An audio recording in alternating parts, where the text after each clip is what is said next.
love those sniper pads. The Bauer printed graphics, they're sick. Yeah. All right. Well, welcome back to the Artie and Roller Show. We got a Champions Edition, I guess you could say, episode going on for you.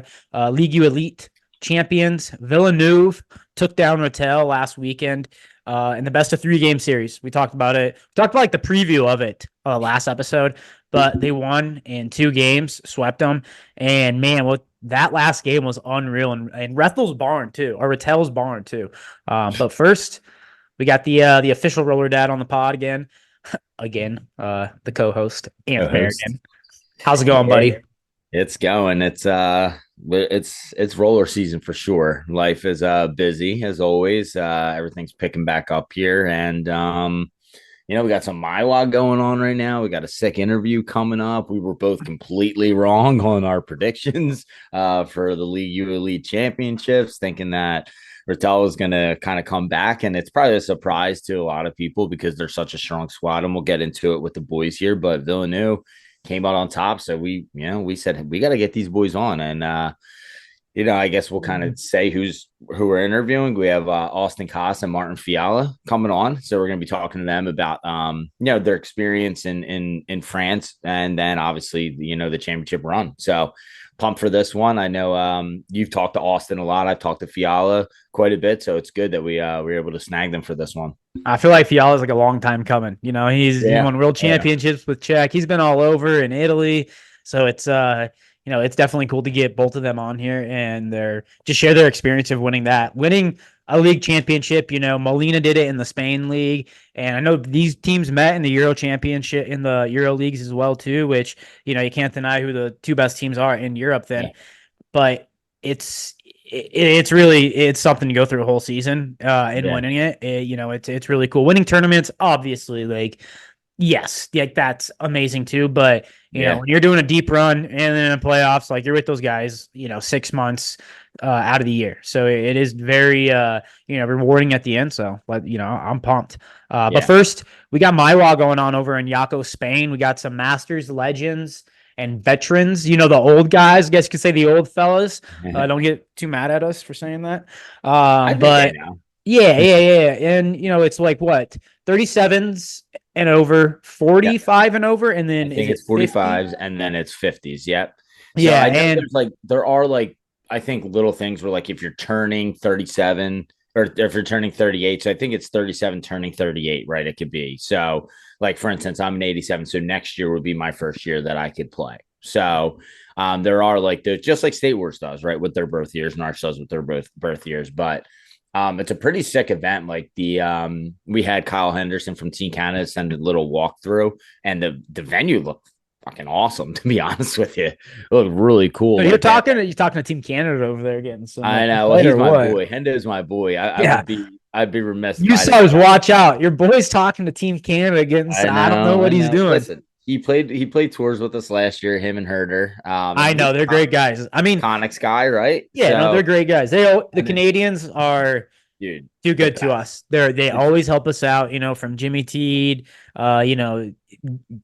Teed, Lane Hartwell, everyone that really plays overseas, they really help us out. So which is really cool. Good dudes. Yeah, but the Masters is going on. Playoffs are going on. I guess by the time people listen to this, it's probably going to be over. But the playoffs are going on now as of Friday. And it looks like all USA squads are in it except for the veterans. The legends. They lost to France this morning. So. But I mean, again, they're be playing some qualifiers, so I think it depends how the brackets break down. You really have to look at it because these international events, they have play-in games, consolation games, all sorts of stuff. So you put the graphic up earlier, and you'll see it says winner of game 52, whatever it is. So there's a lot of movement that goes on, but the event looks sick. The arena looks sick. I know MyWa and you wrote about this, and I wrote about this in the blog. Their big thing is to create community, like they did. Everyone walking through the city with the flags. Sick. Yeah, it was sick. After every game, you're taking pictures with the other teams, right? They're showing that camaraderie that you and I both spoke about in our blog posts, and it's really cool because as you get older, we talked to Darren about this. I think like those days of being able to do this get smaller and smaller, and your chances become fewer and fewer. So the fact that you can kind of savor those moments and like really cherish those moments with your friends, your family. Like I saw the one picture, I think it was of the veterans team, maybe it might have been the legends team, but it seemed like every guy there had their wife there. Some had their daughters there too. So like it was cool to see them all at dinner. Like it was sick. It was like in the middle of a street, like where they had this big ass table, and like, you get to do that with your family. So it's pretty special that they kind of create that atmosphere. No, absolutely. It does look, I mean, when you're that age, it is kind of like a vacation with the wife too during the summer. Yeah. For sure. And it looks like a great, obviously, hopefully, you're playing at that age still. And then we're still playing at that time, at that age where you are able to, even if it's not Spain, just go to tournaments like that. It is really cool. But it is really cool to see like, the world's best at that age playing. And it is still great hockey. I have, a great time watching. Peter Wirt does the kind of the commentating. I think he's from Great Britain. It's awesome getting a different flavor on it. We're kind of used to, I like Trefty and George Brown do a great job. Anthony Merrigan kills it. CJ Bateman does a good job too. CJ's pretty good actually. He'd get mad. Dwyer's pretty good too. Dwyer's great, but what about Ruben and Bailey? Dude, that combo is wild. That was like watching like how Chicklets like does their streams. That was like their version of those streams, and they were smashed in that game. Yeah, shout out to them. But Peter Wirt puts like a English flavor on it, and it's really cool to listen to. It says some different lines that you're not expecting, and I loved it. So great job by them. I think Mike Hunt got up in the commentating box. He'll get in there.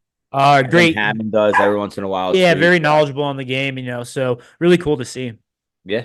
All right. Well, I think it's time to bring in the boys, and let's go over to the interview.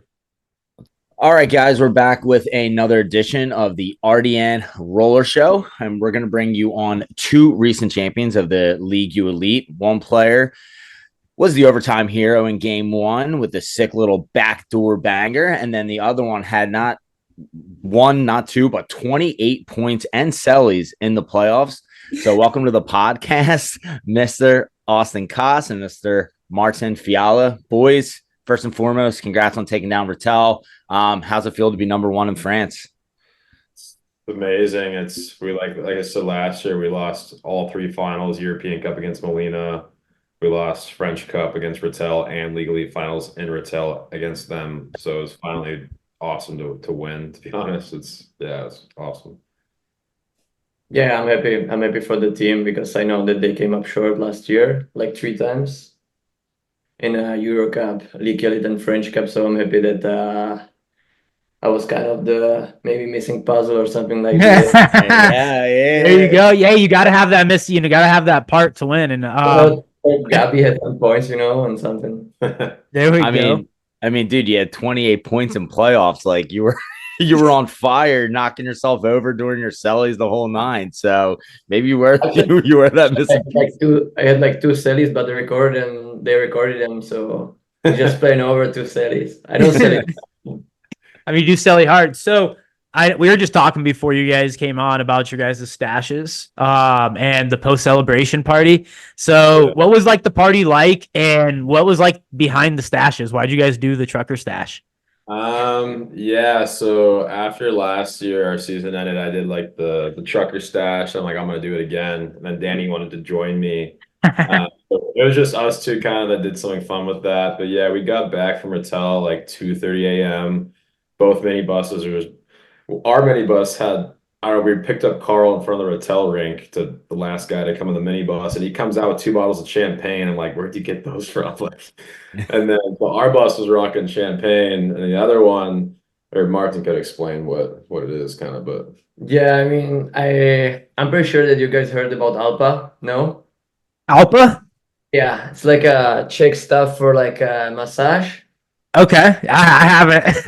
Yeah, that's used to me. You can buy the whole bottle, like half liter, for like €2. Okay. And most of the Czech guys, we drink it before the game. We spray it also on the body, but we drink it before the game, but just a couple of sips. Okay. Yeah, but you can get pretty fucked up with that. Yeah. Hold on. So what is it like? Is it like an alcohol? Like yeah, actually it is alcohol. It's like 70% alcohol. Okay.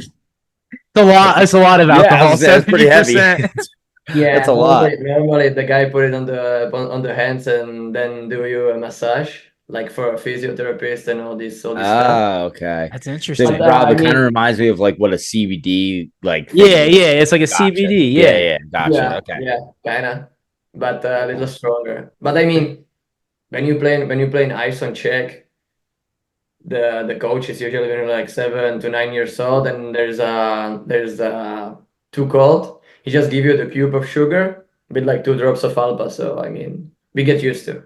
Yeah. Is that a Czech thing? That comes from Czech? Yeah, it's a Czech thing. Yeah, so our minibus had the champagne. Then we got back to the locker. They were all buzzed up. Like, what do you guys drink? Like, we had just had Alpa, so they're all taking shots of Alpa in the minibus.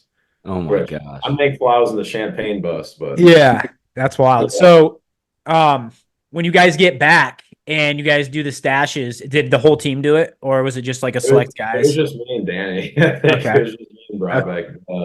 But yeah, we came back at like 2:30. Then like most of the team took Ubers to Paris. We didn't take the trophy. That'd probably get lost if we took it. But I went to the club in Paris till like 5 a.m. And everyone, even the old guys like Alex Node, Carl, they're like 38, 39 years old. And we closed up the nightclub at like 5 a.m. We came outside and it was light. It was getting bright outside already. And I think I had 4 hours of sleep, maybe if that, before we went to the team party the next day. So then we had the nice garden party around like 12. We came there like around like 12 o'clock, and we spent the whole day on Alexander Knott, one of our teammates' garden. Okay. And it was fucking nice, like all the team, all the players, their wives, their babies. Oh, that's awesome. Yeah. So more family oriented type of party, not like in the club drinking. Exactly. Yeah. So who got banged up the most then? Like who got the drunkest that night? So it was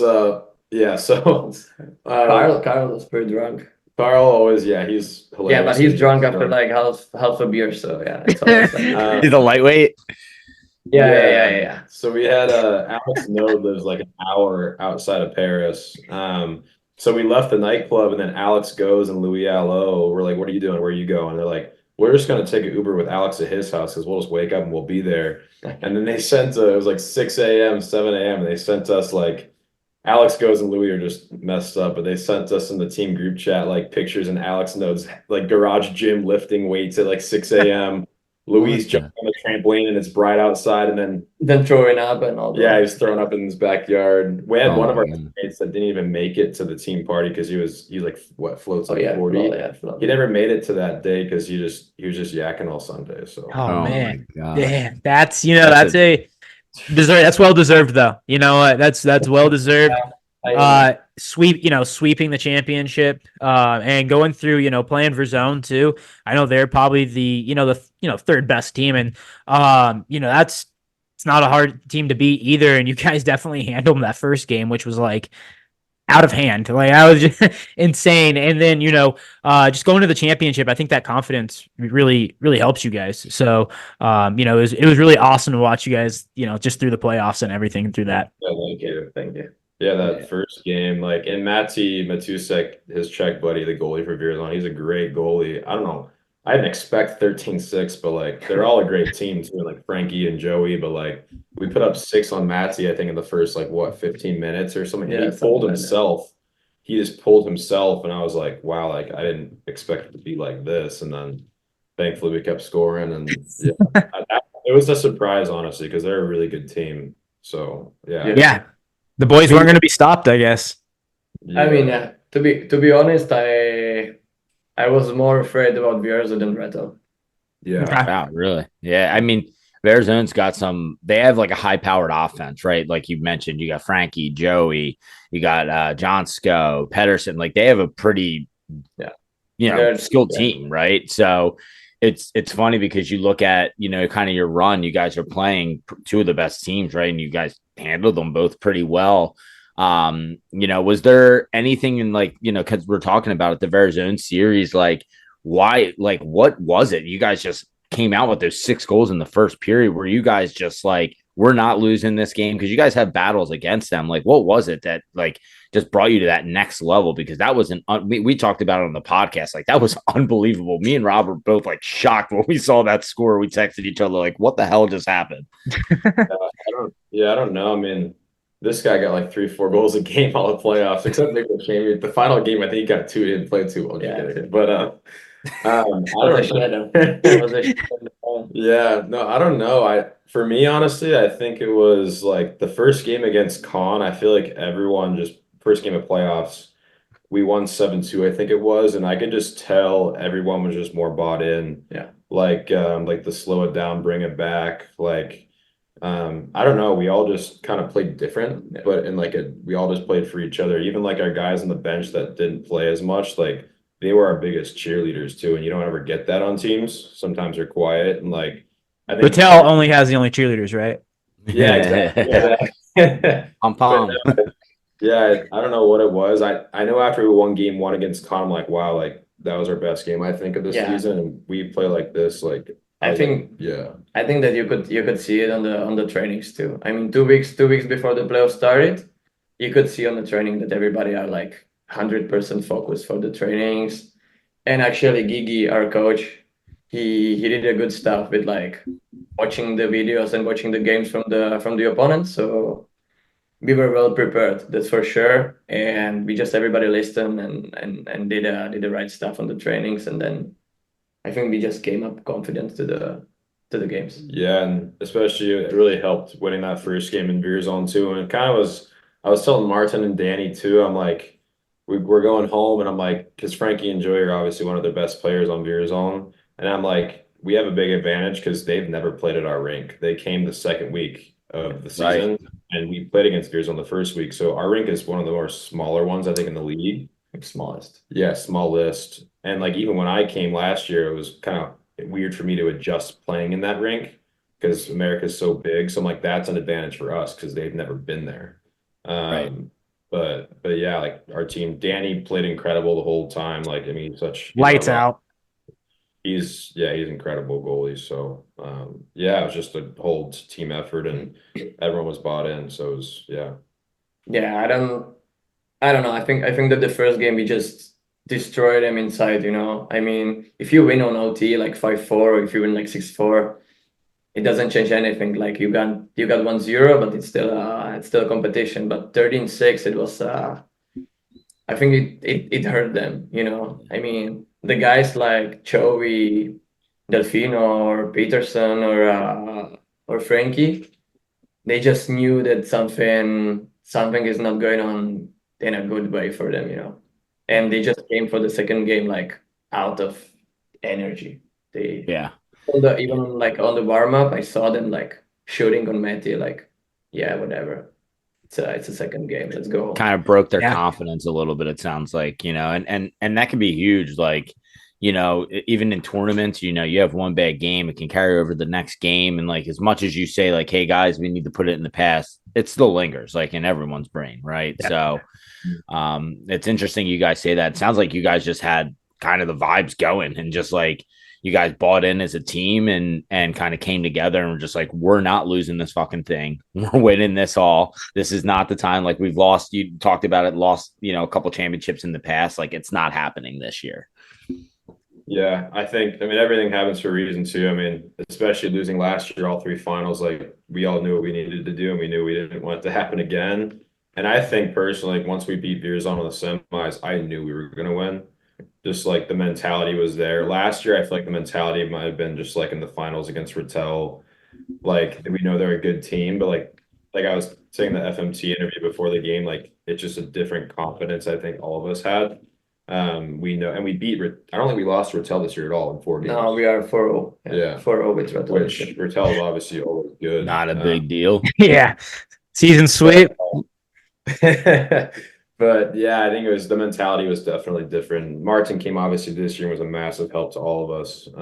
But I think it was most of our teams stayed the same, so we all had that in our heads from last year. So, you know, talking about you know, Fiala joining the team here this season, what made you made the switch from coming from the Italian league now to back to Villanova? And like we were talking, and you were saying, like, the missing piece. Like, sometimes teams just miss that. NHL teams, sometimes you just miss that goal scorer or that defenseman or just that team guy.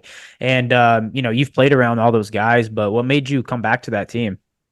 Well, when we came last, I mean, when I left Villeneuve, it was because of the personal reasons and all my mental issues, and also, I spent 7 years here. And when I came here for the first time with Danny, we said like, okay, it's gonna be 1, 2 years maybe, and we stayed for like 7 years. And I don't want to.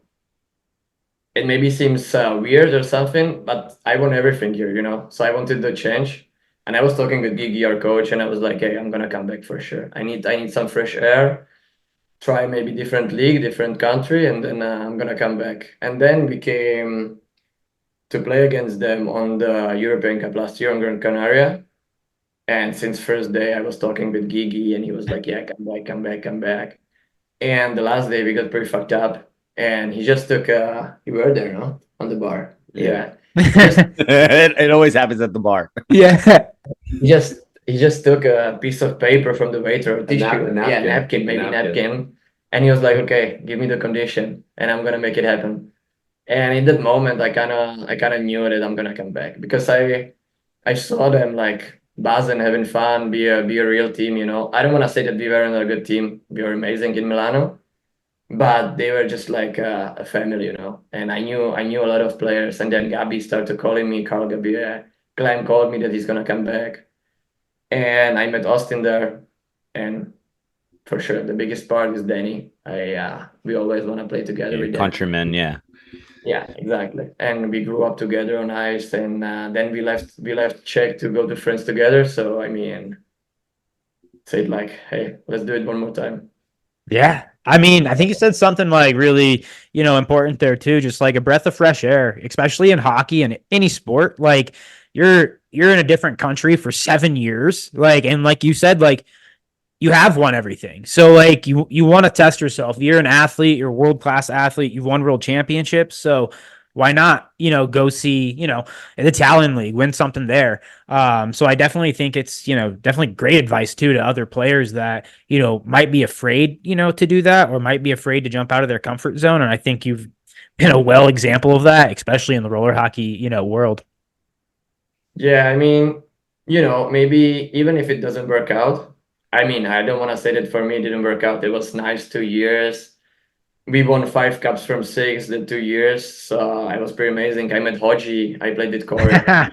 It's an amazing person, one of the best person I ever met. Yeah, he's a great dude. And I knew that I'm gonna come back, but I think that people need changes, and if you feel like exhausted, if you feel that you actually won everything, and especially it was after COVID when we didn't finish like 3 seasons, and I was just kind of living in Paris and not playing hockey, and I saw that Italian league is still going. I was like, okay, let's do it. Why not? Yeah. Going to play, right? Yeah, not a bad place to play either, right? Like Italy's an incredible, it's incredible to be there. So kind of the same thing with Austin though. Like what made you want to come from the States and play overseas?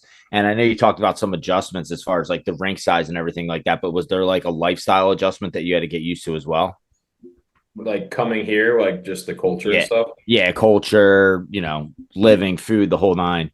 Yeah, like to be honest, when I first came here my first year, it was kind of hard mentally the first month or two because I couldn't understand anything. I couldn't speak anything. And I took 5 years in school of French. So did I, and I still don't remember anything. Yeah. And it was hard mentally, but I obviously just I started to understand more, I started to speak more, and that mentally made me feel better. Let alone like this team is very special with like the family and like the kids, everything, everyone's involved.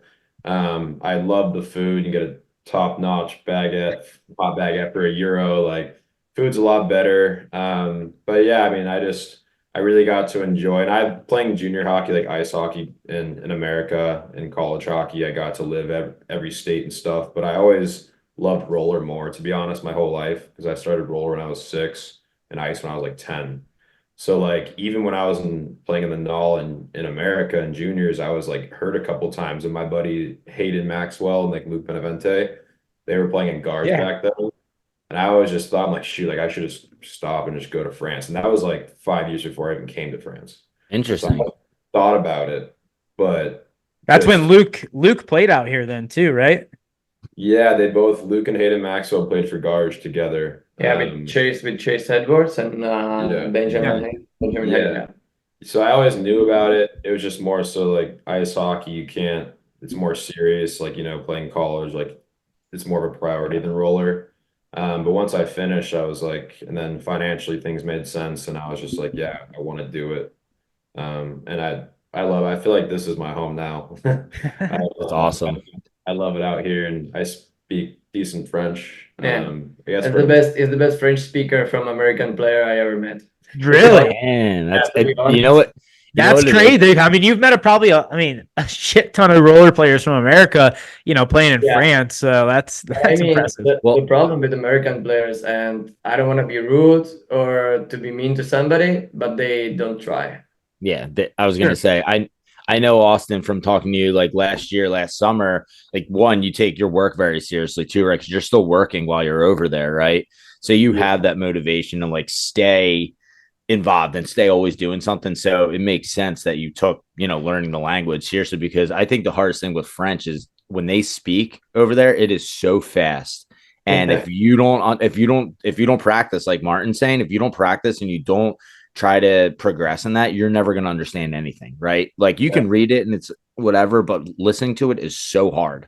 Yeah, it's a lot different. And I just wanted to get better and better. And I just speak French in all like practices, and I try to in the locker room. Of course, like guys speak English to me, and I'm like, I'm the only American you can speak to. If you want to practice, you can. But like, I kind of wish no one spoke English here, so I'd be fully immersed in it. Yeah. But I definitely get by, and I can talk in French all day. Yeah. So. But I mean, all the things like in the locker room, like with the coach or on the power play, or when we are talking about like, you know, tactical things, it kind of helped the French guys that he understands, you know, because for example, Carl, he doesn't speak any English. He thinks he is, but he's not. You know, so you're chirping the captain. Every time he's talking, when he's talking to Austin and me and Danny, we are just like next to. Just like look at each other with Danny, we're just like, what the fuck you saying? Gabby, tell him in French. It's better for him, it's better for you, because he doesn't understand your shit, you know. I don't understand his English. He speaks French English. Is it just like a really thick accent, or is it the words just don't even make sense together? The words just makes the words between Czech, English, and French, and it just doesn't make sense. I still love him, but it doesn't make sense. It's you guys know Robbie Bellargiano's one time where he was trying to ask Robbie in the locker room if he washed his jersey. And he looked at Robbie and he's like, Robbie, you washing machine? Like, just like out of nowhere. He's like, no, I'm not a washing machine. Yeah, out of nowhere. When he speaks to me, he mixes French and English together, and I understand it, but we all love Carl. He's so funny. I love Carl. So you better speak French. Yeah, that's hilarious.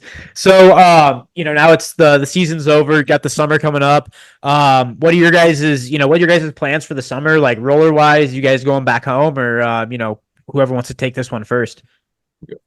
Me? Yeah, I'm coming back to Prague for a Prague Cup, and in like 2 weeks. Nice. I'll be there with a bunch of my friends and against a bunch of my friends, so it's gonna be I'm really looking for. And I'm in touch also with 2 teams for Narch, so I want to make it happen, but it depends on not just about me and not just about them, but I got a family and right. You're a roller dad now. Yeah, I'm a roller. That's what we were talking about. He messaged me right away. I was like very appreciative. I was like, damn, my man, looking out for me. I appreciate. He's like, it's great. You're gonna love it. Blah blah blah. So it was cool. But it was awesome to see you celebrate with your baby as well, like on the rink and everything. It was in the picture, right? What? Yeah, your baby was in the picture, right? In like championship photo. Yeah. He kind of didn't miss any playoff games, which that's sick. You're just sitting there like this. Yeah, exactly. Yeah. Actually, every time he's going to sleep at like 7:00, but for the games, he never sleeps. That's awesome. He's there with us after the game. He's coming with my girlfriend to the locker room, And yeah, I mean, big up to my girlfriend because I I would mean, say shout out to her. yeah, shout out to my girlfriend for sure for this.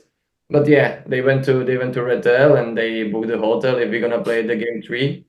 But actually, her and Danny's girlfriend, they were the only ones to book the hotel because after the game, our coach came that he didn't even book the hotel because he knew that we're gonna win. So Oh, that's sick. What a move. yeah, Wow. but yeah, big shout out to her. That's awesome. I really appreciate She's it. awesome. Wendy's a sweetheart. So when you go back home to play in the Prague Cup, I'm sure you get like super pumped with that just because it's like all your boys from back home and like it's just like your childhood friends. Is that like pretty big for you guys? It's coming bigger. I mean, Yeah. to play like 5 years ago, it was like a funny tournament with a lot of beers and a lot of fun. But now there's some good teams, and I mean, yeah, it's getting bigger. Does And it for does Thomas Tartar, is that how you say his last name?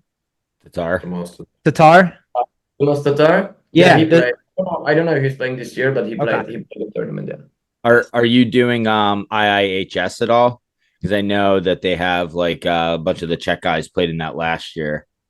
Oh yeah, it's that random tournament. It's like Oh, Bohemian, yeah. I didn't play, and I don't know about next year. But I don't know about It's this in year. Czech. I mean, yeah, Gotcha. Yeah, it's in Czech. Yeah, It's 2 hours driving from Prague. Yeah.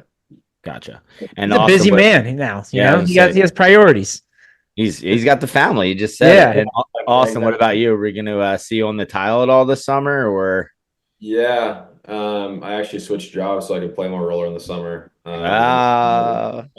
Tours, it was too quick to the season. I'm like, my season's here, so I don't really care about playing all of them. State Wars, I was gonna make State Wars happen, but I'm playing Narch with the OC Blades in pro this summer, and I was gonna go to State Wars, but I have two of my French teammates staying at my house in Huntington Beach for a full week. So I'm like, I'd rather just have fun with them, play Narch, and then work during State Wars. So I'll just be doing Narch because that's like 20 minutes from my house where I grew up. So Nice. There you go. That's Yeah, right. and you mean- and you're getting back with a couple of your boys, right, on the OC Blades. So that's cool.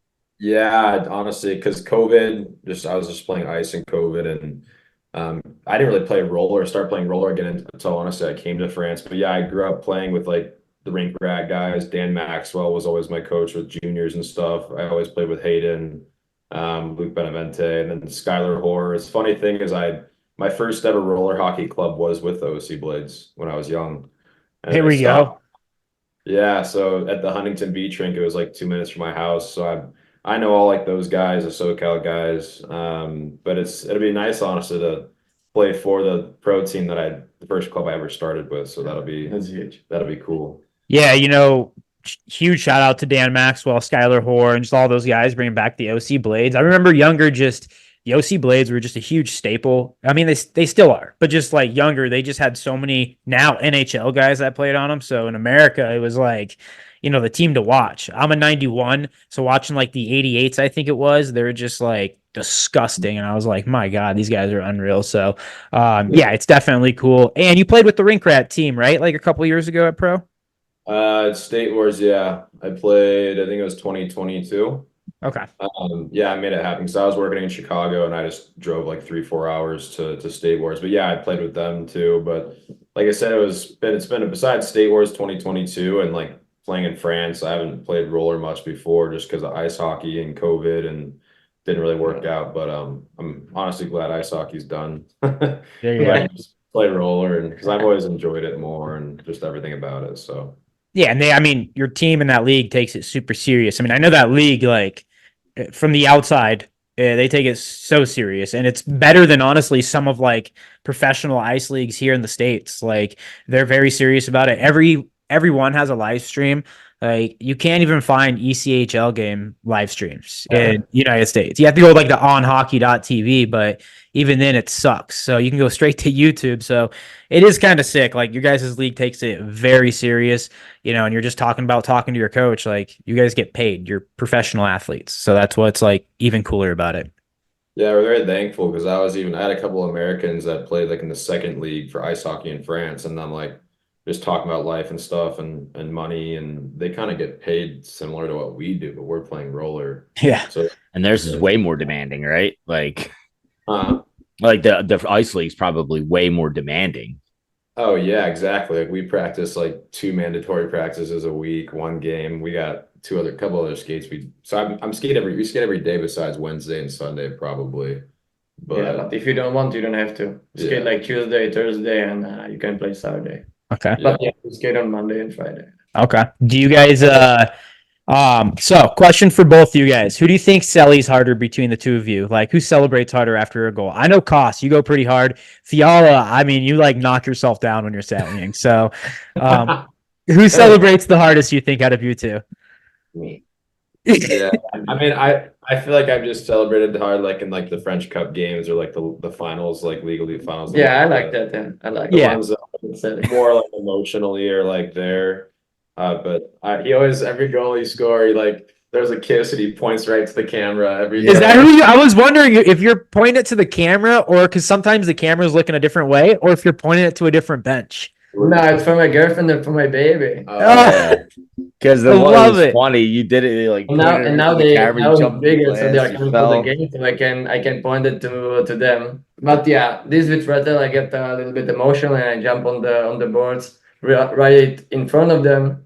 Yeah, and it was because I fell down and Nathan Sigmund, like 15 minutes before, he broke my nose, and the game won. Oh, okay. Oh shit. And I dislocated my shoulder in like December, and then I jumped on the boards, and I saw people buzzing. They loved it, and I saw my girlfriend like, "What the fuck are you doing?"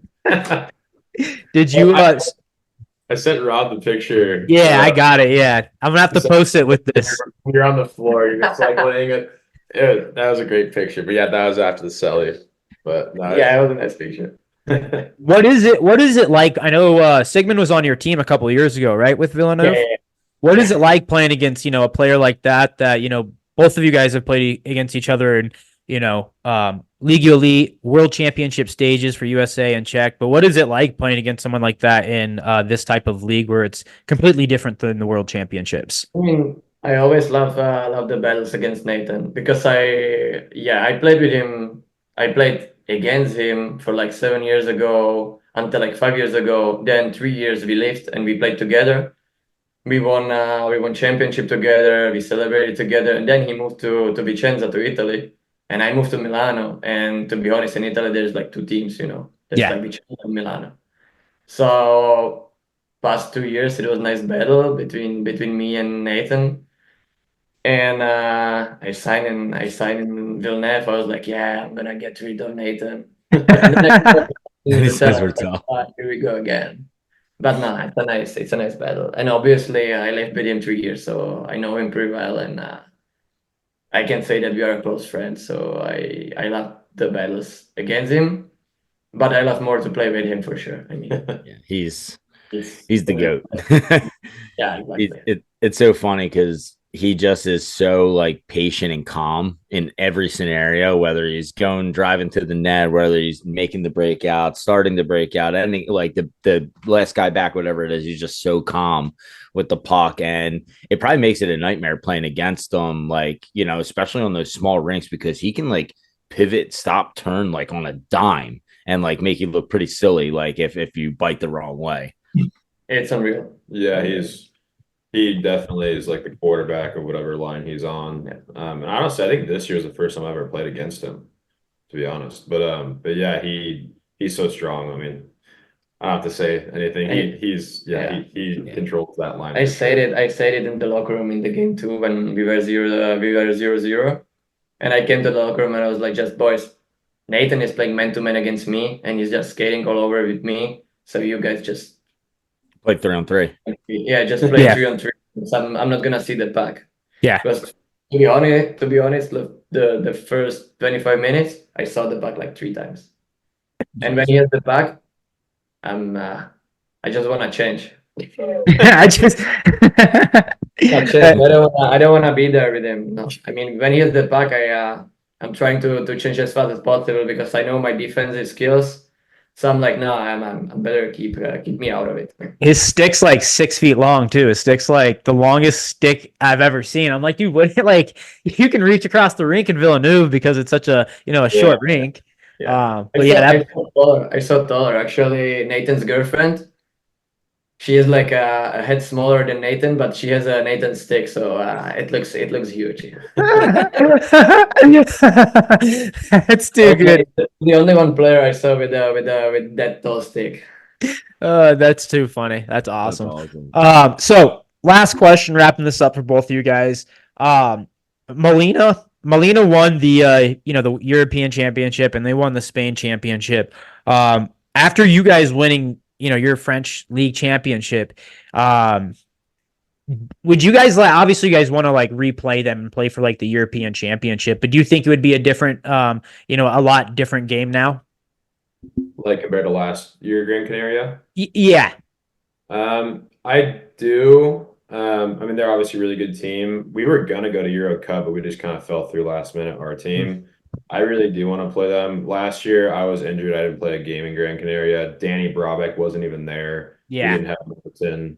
So I really want to play them. I don't know. Maybe it was a good thing we got a break, not going to Euro Cup for 2 weeks just to have practice, and no one got hurt, obviously, if we did go there. But I really wish we could have played them this year with our team. Dude, RDN Euro Cup, Molina versus Villeneuve, dude. I said we set it up next week. Make the Euro Cup 1 week after all the playoffs. Yeah. And take just the finalists. The champion, yeah, that'd be sick. Just the champion and maybe the runner-up. Top two, yeah. Teams. It's gonna be a nice battle. Kind of like the Memorial Cup of the WHL. Yeah, like, exactly. The Q, the WHL. I don't know why they do it before, but yeah, it would be kind of nice if it was Memorial Cup kind of style, or that'd be sick. Had it finished the same time, and then we all played for a real Euro Cup. Right. Yeah, that'd be cool. Kind of have a host city too, exactly like the Memorial Cup, right? Have all three leagues come together, top two teams in each division, and it'd be sick because you have the N1 divisions as well, so you could even extend that all the way down, right, to those teams too. So it's not just the top divisions, right? So it'd be that. Hey, listen, we got to start working on that, Rob. Sounds like we have some work behind us. The RDN Memorial Cup sounds sick. Yeah. But yeah, I think your guys' roster now, compared to last year, totally different. Obviously, huge key names weren't even there, and Fiala wasn't on the team at the time. So I think that would be an unreal, 3-game series to watch. And like you're saying, it would be really cool to have it right after the league championships. It would make the most sense instead of kind of in the middle, but we don't organize it. Yeah. Maybe one day. If you guys did organize it, it'd be a lot better. Here that we didn't go because it was 2-3 weeks before it was puck drop was supposed to happen for Euro Cup, and our coach didn't know any teams that signed up or that were going. So it's we're not going to put a team fee, a hotel fee, all this stuff down if we don't know anything. So they should plan it in the summer. Hey, the location's here. It's going to be these dates. Who's coming? And they should make it a 6-month in advance thing instead of I guess that's how European people are. They do last minute, but our people will talk to your people, and we'll get this thing going next year because I could use a Euro trip. To be honest, because it was in Czech, the coach asked me and Danny about to book the hotels and check the hotels and check the rink and everything, and I didn't know which city it is because they say Bromo, but there's 3 Bromos in Czech, and I was there is no rink in this. Could you imagine you booked the wrong place and exactly. I was Iggy, I'm not gonna book some hotel and then we're gonna come there and it's gonna be in 4 hours drive to the second rink. Yeah. Maybe it would have been different too if it was in a cool spot like last year in Gran Canaria, but it was a small Czech town, so we wanted to play, but what you got against Czech small town? I knew that was coming. You like it? No, I hate it. By the way, when they say Bromo, I was what? Me and Danny are just I don't even know where is it. It's probably compared to the South or something it's Louisiana or something here. Yeah. Oh, trust me, no, you can't compare it to USA. Yeah. Well, boys, this has been great. I mean, I've had a ton of fun on this interview. You guys are awesome. Obviously, congratulations on being the champions in the Ligue Elite. Appreciate you guys taking out time here. I'm sure you guys got some more celebrating to do the last little bit that you guys are in France. I'm sure the parties aren't over yet. So we appreciate you guys hopping on and and keeping us informed with a lot of things. You guys are two big pieces of giving us information of what's going on in the league over there. So we appreciate that side of it as well. And yeah, that's it, man. Best of luck for the rest of the summer and all the tournaments that you guys play in. Yeah, thank you Thanks for having us. Yeah, thank you I for appreciate it. doing everything for our sport too. I mean, Yeah. I'm sure everyone, US, Europe, they all appreciate that you kind of bring us together. For sure. You got a big name, guys, now. Yeah, you guys. I remember when Robot first came out on Instagram, I'm like, oh, this is cool. And then now you guys have grown so much. But yeah, everyone appreciates what you do for our sport. So thank you. It's great. Yeah, we're I would say it's funny. Like I remember messaging Rob and like, who are you? And he wouldn't even fucking tell me who he was. Like he already had an account. And I remember being at gotta keep it secret. Can't let anybody know. I was at Huntington Beach, like tracking him down, like trying to pin him on a location or something. And I finally connected with him, and now we're doing this, and 60 something episodes deep. So it's awesome that we get to interview people like you as well that really paint the picture. You guys did such a good job of painting the picture of what it's like to play in Europe. So we do appreciate that. Yeah, thank you so much. Not a lot of people, even like Americans, not a lot of Americans know about the league here too. So it's kind of cool, just like with you guys, FMT, like it really helps, like you said, paint a picture of what it's like, and hopefully it'll have more Europeans or Americans want to come play in France or Italy or Spain. I don't know. I still want my job here, so yeah. I think you'll be all right. Yeah, I think you're all right, man. 28 points in the playoff run. Like I'm too old for the young guys like Austin, Frankie, and Joey. So I mean, you're auto goal scorer, so there ain't no worries. And I will say before we leave, we possibly might be out there a couple times. We've been talking to the Ligue Elite, so hopefully we'll see what happens. We're not gonna say too much more. So yeah, that would be nice. Yeah.